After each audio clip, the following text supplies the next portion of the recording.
Boa tarde, né? Boa tarde, a paz do Senhor, meus amigos, meus irmãos, meus amigos, a paz do Senhor Jesus. O Senhor Jesus está escrito assim na palavra de Deus: saudai a todos, com a paz do Senhor. Quero ler aqui sobre o pão da vida. Esse pão da vida é Jesus. Está escrito assim: o pão é expressivo na expiação de Cristo por causa do processo ao qual é submetido, o trigo.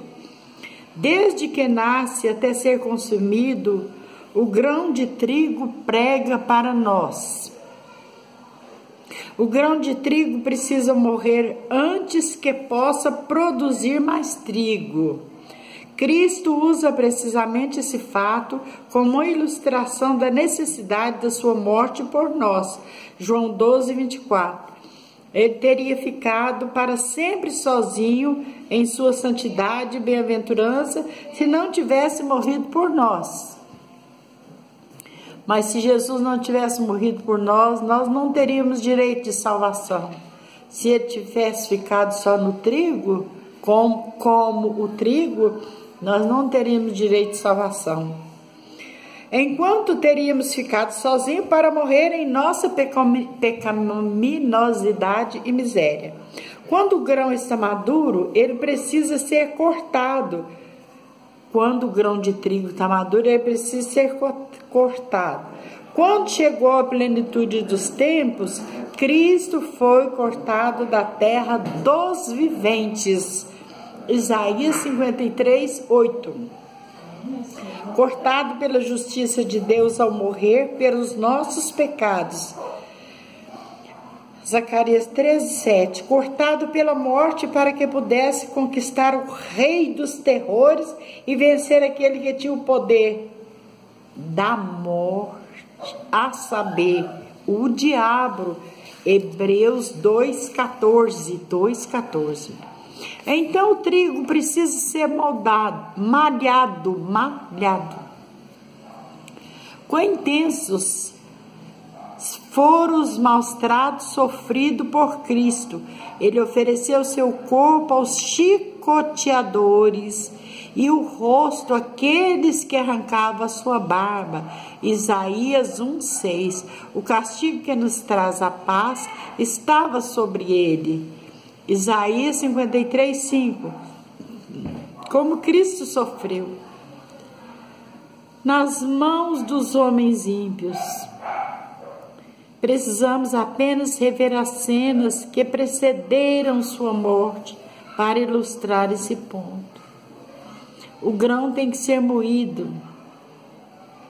Quer pensemos nos grãos sendo esmiuçado entre as pedras do moinho. É costume no Oriente, Isaías 28, 28, ou nele moídos em máquinas modernas, ou nele sendo moído em máquinas modernas, somos lembrados das pisaduras de Cristo.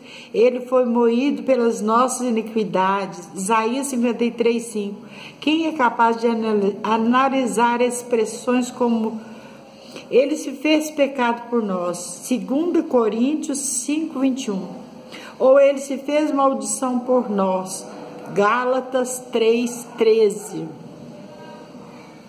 Quem pode pesar o clamor agonizante da alma de Cristo? Deus meu, por que me desamparaste? Mateus 15, 34. Não é de admirar que Lutero tenha ficado sentado durante horas ponderando essa misteriosa exclamação e finalmente irrompido com a palavra: Deus abandonado por Deus?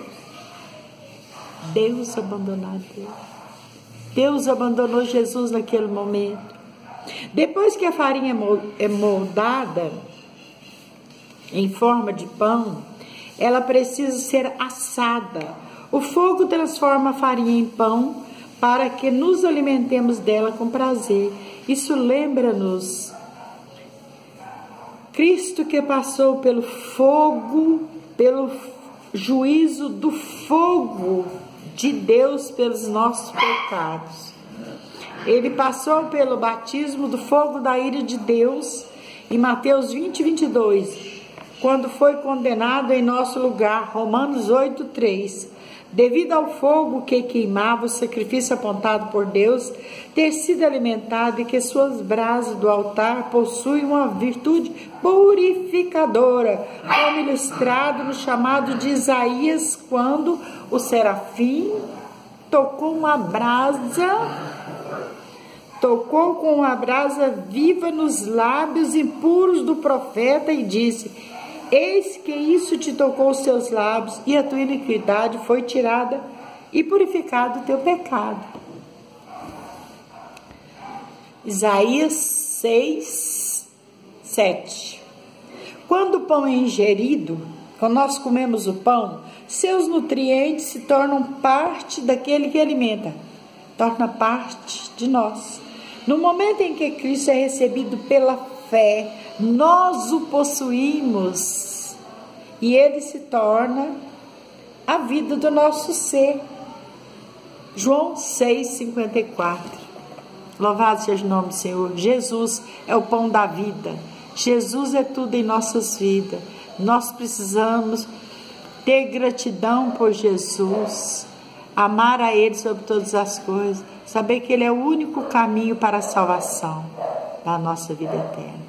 E a paz do Senhor, que Jesus abençoe a todos.